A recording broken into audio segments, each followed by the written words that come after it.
বিসমিল্লাহির রহমানির রহিম। বন্ধুরা, আপনারা যদি 30 কোটি টাকার মালিক হতে চান তাহলে এই ছোট্ট একটি আমল করুন। আল্লাহ পাক রব্বুল আলামিন এই আমলটি করার ওসিলায় আপনাকে 30 কোটি টাকার মালিক বানিয়ে দেবেন। আপনি একদম অবাক হয়ে যাবেন যে এত তাড়াতাড়ি এত টাকার মালিক আমি কেমন করে হলাম। শুধু তাই নয়, আপনারা যদি কোটি কোটি টাকা ঋণ থাকেন, আপনার সংসারে যদি অনেক অভাব থাকে, আপনি যদি অনেক দুঃখ কষ্টর মধ্যে থাকেন, সকল সমস্যার সমাধান আল্লাহ পাক রব্বুল আলামিন এই ছোট্ট একটি আমল করার ওসিলায় দূর করে দেবেন।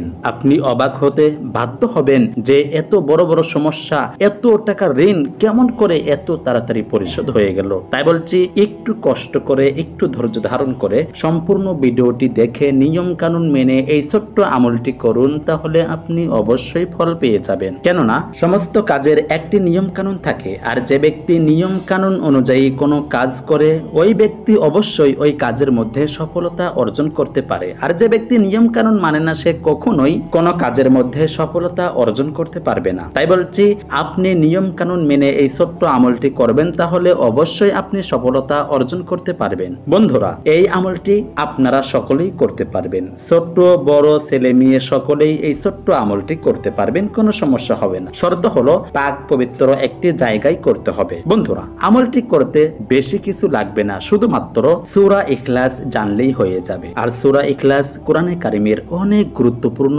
একটি সূরা। এই সূরাটি হয়তো আপনারা সকলেই জানেন, তারপরেও যারা জানেন না তাদের জন্য আমি স্ক্রিনে বাংলাতে সুন্দর করে লিখে দেব, আপনারা লেখা দেখে দেখে সুন্দর করে মুখস্থ করে নিতে পারবেন। আর যারা পড়তে পারেন না তাদের জন্য আমি মুখে বলে দিচ্ছি, আপনারা শুনে শুনে সুন্দর করে মুখস্থ করে নেবেন। বন্ধুরা, তাহলে চলুন আমরা সর্বপ্রথম জেনে নিই সূরা ইখলাস। সূরা ইখলাস হচ্ছে বিসমিল্লাহির রহমানির রহিম। কুল হু আল্লাহু আহাদ আল্লাহুস সামাদ লাম ইয়ালিদ ওয়া লাম ইউলাদ ওয়া লাম ইয়াকুল লাহু কুফুয়ান আহাদ। সম্মানিত বন্ধুরা, এই আমলটি করতে হলে আপনাকে এই সূরাটি অবশ্যই মুখস্থ করতে হবে। কেননা এই আমলটি করতে হলে এই সূরাটি আপনাদের জানতেই হবে। বন্ধুরা, এখন আসুন জেনে নিই এই আমলটি আপনারা কখন করবেন, কোন সময় করবেন এবং কোন টাইমে করবেন। কখন এই আমলটি করলে আল্লাহ পাক রব্বুল আলামিন আপনার দোয়া সবথেকে বেশি বেশি কবুল করে নেবেন, আপনার হাত কখনোই ফেরত দেবেন না। বন্ধুরা,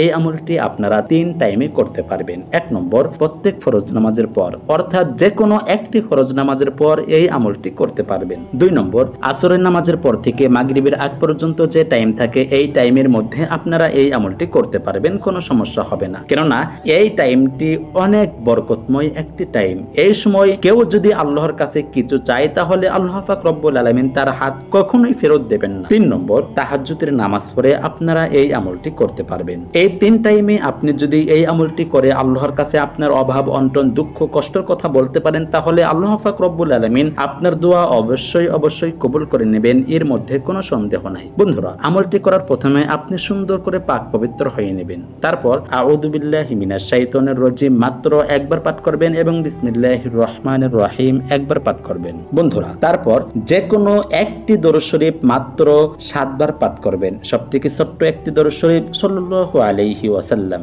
এই দরুদ শরীফটি 7 বার পাঠ করলেই হয়ে যাবে। বন্ধুরা, তারপর সূরা ইখলাস মাত্র 19 বার পাঠ করবেন এবং প্রত্যেকবারের শুরুতে বিসমিল্লাহির রহমানির রহিম পাঠ করবেন। তারপর আবারও ওই দরুদ শরীফটি 7 বার পাঠ করবেন, সাল্লাল্লাহু আলাইহি ওয়াসাল্লাম, এই দরুদ শরীফটি 7 বার পাঠ করবেন। বন্ধুরা, তারপর একটি ইস্তেগফার পাঠ করবেন। ইস্তেগফারটি হচ্ছে আস্তাগফিরুল্লাহাল্লাযী লা ইলাহা ইল্লা হুয়াল হাইয়ুল কাইয়্যুম ওয়া আতুবু ইলাইহি লা হাওলা ওয়ালা কুওয়াতা ইল্লা বিল্লাহিল আলিয়্যুল আযীম। এই ইস্তেগফারটি মাত্র 3 বার পাঠ করবেন। তারপর আপনার অভাব অনটনের কথা, আপনার দুঃখ কষ্টের কথা আল্লাহর কাছে বলবেন। দেখবেন আল্লাহ পাক রব্বুল আলামিন আপনার সংসার থেকে সকল ধরনের অভাব অনটন দূর করে দেবেন। আপনি অবাক হয়ে যাবেন যে এত তাড়াতাড়ি এত বড় বড় সমস্যা কেমন করে দূর হলো। বন্ধুরা, আরেকটি কথা, অবশ্যই 5 ওয়াক্ত নামাজ পড়বেন, আল্লাহর হুকুম আহকাম পরিপূর্ণভাবে মানবেন, নবীর তরিকা মতো চলবেন, মানুষের সাথে ভালো ব্যবহার করবেন।